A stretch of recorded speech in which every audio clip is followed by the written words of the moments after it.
Hey, what's up guys? Welcome to another video. My name's Dylan and I'm a cycling coach at CTS. And today we're going to be talking about how to lose weight for cycling the right way.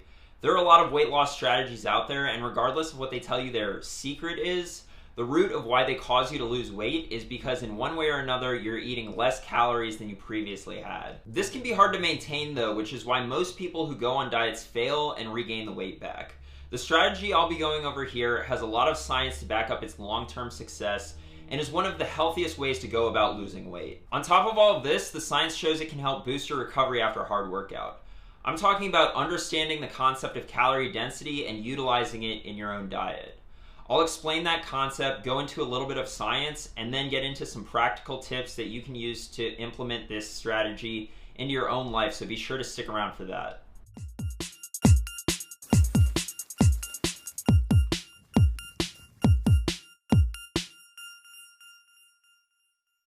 If you're new to this channel, I make weekly training topic videos going over tips and tricks that I've learned in my 12 years of racing and training experience that have gotten me to the top of the ultra-endurance mountain bike game in the US and as a cycling coach at CTS. I also go into the science on your training questions, so if you want to learn how to get faster or just more about sports science in general, be sure to subscribe and hit the notification bell so you don't miss anything.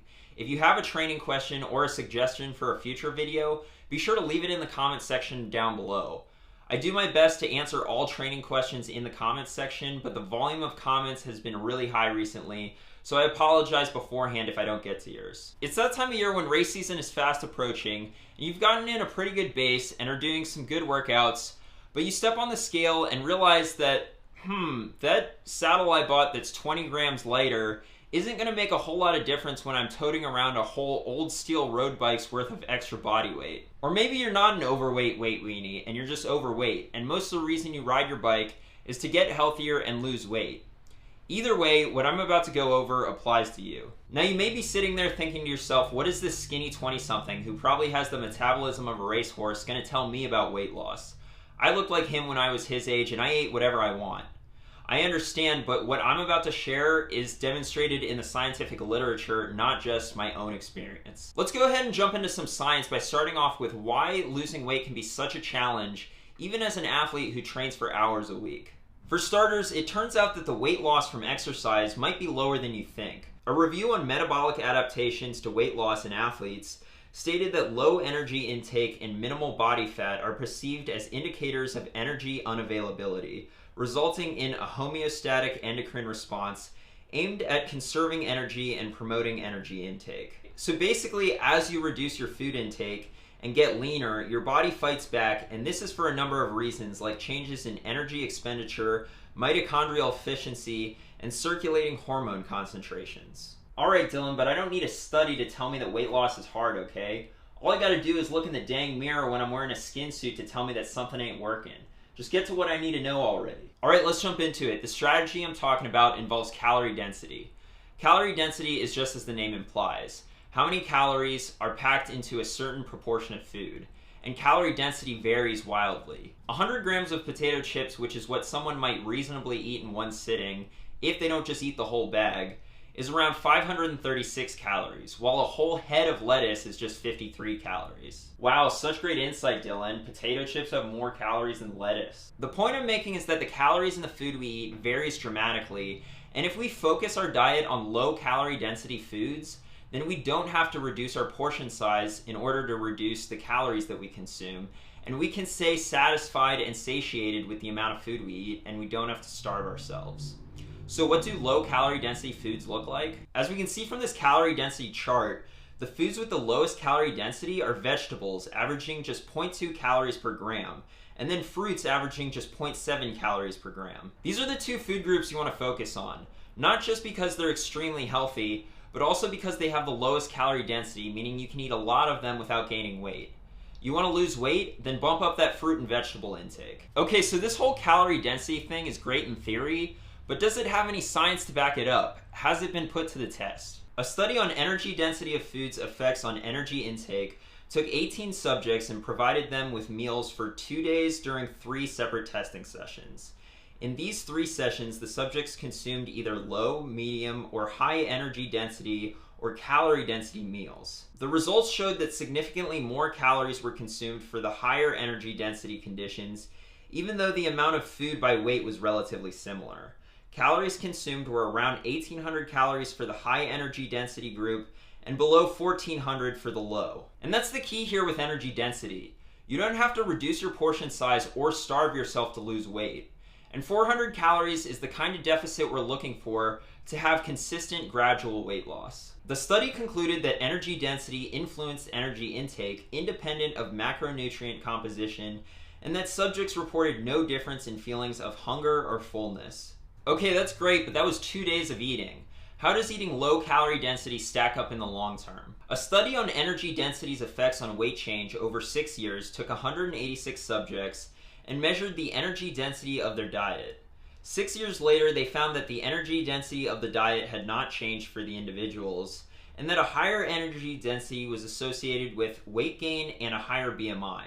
The study concluded that low energy density diets moderate weight gain, and that lower energy density can be achieved by consuming more fruits and vegetables. And these are just 2 studies out of many. A systematic review on dietary energy density and body weight, looking at many studies, concluded that their findings highlight the growing body of scientific evidence suggesting a relationship between energy density and body weight, and that consuming diets low in energy density may be an effective strategy for managing body weight. Okay, so lowering the energy density of your diet by increasing the amount of fruits, vegetables, and other whole foods that you eat will help with your weight, but what does this actually look like in practice? A study done on salad and satiety took 42 subjects and had them eat a meal with a low, medium, or high calorie density salad before a main course of pasta. They manipulated the energy density of the salad by changing the amount of dressing and cheese they put on it. What they found was that a low energy density salad reduced the total caloric intake of the meal, since subjects ate less pasta afterwards. And what's crazy is that an even bigger salad reduced intake even further. So more food, less calories. The opposite was found with the high calorie density salad with dressing and cheese. Eating the salad increased the total number of calories consumed during the meal. The study concluded that eating a low energy dense first course enhances satiety and reduces meal energy intake, and that consuming a large portion of a low energy dense food at the start of a meal may be an effective strategy for weight management. Okay, Dylan, all of this is well and good, but I didn't see any of these studies use athletes. I'm a high performance thoroughbred race machine who won the town sprint at the Tuesday night group ride that one time when the fast guys took a recovery day. Not some, quote, normal study subject. Fair enough, and guess what? The inclusion of high amounts of fruits and vegetables is actually even more important for athletes, not just because it'll lower the calorie density of their diet, but because it'll improve their recovery after hard workouts because of the increased antioxidant intake. Let's jump into some science to see how various fruits and vegetables improve your recovery. A study looking at the effect of tomato juice on oxidative stress took 50 male track athletes and divided them into 2 groups, a control group and an experimental group that drank tomato juice after their workouts. They tested both groups in a 12-minute time trial before and after, and found that those drinking tomato juice ran significantly farther than they previously had, while the control group saw no improvement. The tomato juice drinkers also showed a reduction in markers of oxidative stress, leading to the conclusion that the antioxidant lycopene in the tomato reduced oxidative stress and improved performance. These sorts of findings are all over the scientific literature. A study on lemon juice and exercise-induced oxidative stress found the same thing, concluding that the lemon did not block the cellular adaptive response, but also reduced cellular oxidative damage. Cherry juice has been shown to increase antioxidant capacity after a marathon, leading to aided recovery, and in another study reduced symptoms of exercise-induced muscle damage. That study showed that strength loss after eccentric exercise was 22% with a placebo, but only 4% when subjects consumed cherry juice. Blueberries are another rich source of antioxidants and have been shown to reduce inflammation after 2.5 hours of running. Now notice how over the course of this video I haven't said anything about your macronutrient ratio, meaning carbs, protein, and fat, and that's because your macronutrient ratio is a whole lot less important to weight loss than you think it is. A study comparing weight loss diets with different components of fat, protein, and carbs took 811 overweight adults and assigned them to various diet groups with different ratios of carbs, fat, and protein. which the subjects followed for 2 years. What they found was that there was no difference in weight loss between the different diet groups. They concluded that reduced calorie diets result in meaningful weight loss regardless of which macronutrient they emphasize. If you're thinking about your diet in terms of macronutrients, then you're thinking about it in the wrong way. Carbohydrates could come from sweet potatoes or candy. Fat could come from walnuts or hydrogenated vegetable oil. What you need to do is focus your diet on whole foods, not processed ones, and in particular, the low calorie density ones like fruits and vegetables. That's the science on how understanding and applying the concept of calorie density to your own diet can help you lose weight. Basically, your mom was right, eat your veggies. Not exactly groundbreaking stuff, it's pretty common advice that we've all heard before, and that's because it works. It isn't a fad diet.